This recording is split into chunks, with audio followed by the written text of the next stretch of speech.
प्रधानमंत्री मोदी जी के नेतृत्व में हम 11 साल पूरे कर रहे हैं और उनके नेतृत्व में चलने वाला ये सरकार, उसके बारे में आज हम कोशिश करेंगे कि चर्चा करें, क्योंकि 10 साल 11 साल की अवधि को एक प्रेस कॉन्फ्रेंस में बांध देना ये बहुत ही कठिन काम है। लेकिन फिर भी जो विकसित भारत और विकसित भारत में अमृतकाल और अमृतकाल के लिए जो सेवा, सुशासन और गरीब कल्याण, इस पे जो समर्पित 11 साल प्रधानमंत्री मोदी जी के नेतृत्व में कार्य हुआ है, वह स्वर्ण अक्षरों में लिखे जाने वाला कार्य हुआ है। It should be written in golden words, in golden letters, क्योंकि जो काम हुआ है वह अकल्पनीय और अद्वितीय।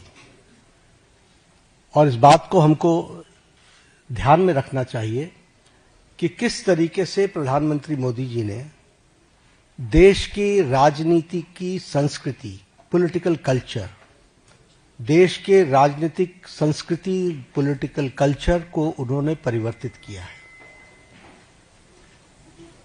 देश 11 साल पहले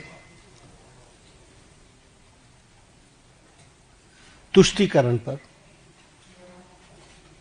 और तुष्टीकरण के साथ साथ समाज को खंडित करके अपनी कुर्सी को सेव करना, यह एक राजनीतिक संस्कृति का तरीका बन गया था।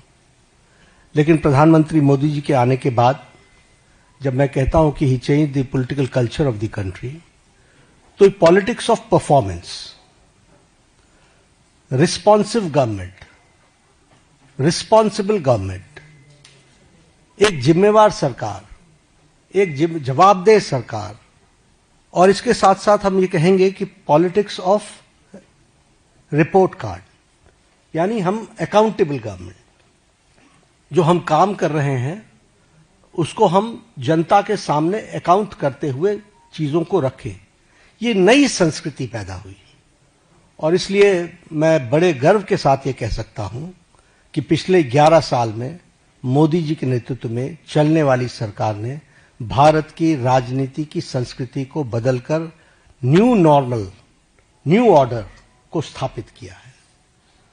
और यह सरकार एक असरदार सरकार है, इफेक्टिव गवर्नमेंट। यह सरकार दमदार सरकार है और यह सरकार मजबूत फैसले लेने वाली सरकार है, आर्थिक अनुशासन लाने वाली सरकार है। पिछले 11 वर्षों में जो आर्थिक अनुशासन लाया गया, उसके लिए जो बोल्ड डिसीजंस लिए गए और उस समय जनता को साथ लेकर के किए गए, ये सारी बखूबियां हमको समझने की आवश्यकता है। ये जैसा मैंने कहा कि रिस्पॉन्सिबल सरकार है, रिस्पॉन्सिव सरकार है, पीपल लेड गवर्नमेंट, जनता को साथ लेकर के चलने वाली सरकार, और पीपल्स पार्टिसिपेशन, इसको भी हमने बखूबी देखा है। और हम सब जानते हैं कि यह सरकार पिछले 11 सालों में ट्रांसपेरेंसी की नई मिसाल पेश की है। इट्स ए ट्रांसपेरेंट गवर्नमेंट और यह फ्यूचरिस्टिक गवर्नमेंट है। ये भविष्य को देख करके चलने वाली सरकार है। भविष्य को किस तरीके से हम आगे देश को ले जाना चाहते हैं, इसके बारे में सोच करके काम को करने वाली सरकार है।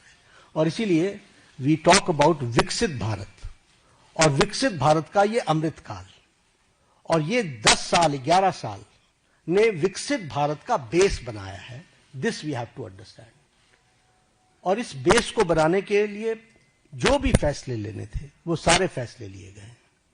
आज के दिन मैं 2014 से पीछे जाऊं, इसकी आवश्यकता नहीं है, लेकिन हमको ये याद रखना चाहिए कि that government before 2014 was full of corruption। भ्रष्टाचार से आकंठ डूबी हुई सरकार थी, घोटालों से में संलिप्त सरकार थी, वाली सरकार थी। एक नेगेटिविज्म का वातावरण था, कुछ नहीं बदलने वाला। लेकिन 2014 के बाद हमने ऑप्टिमिज्म देखा है। the shift. When I talk about political culture, I talk about the shift from negativism to positivity.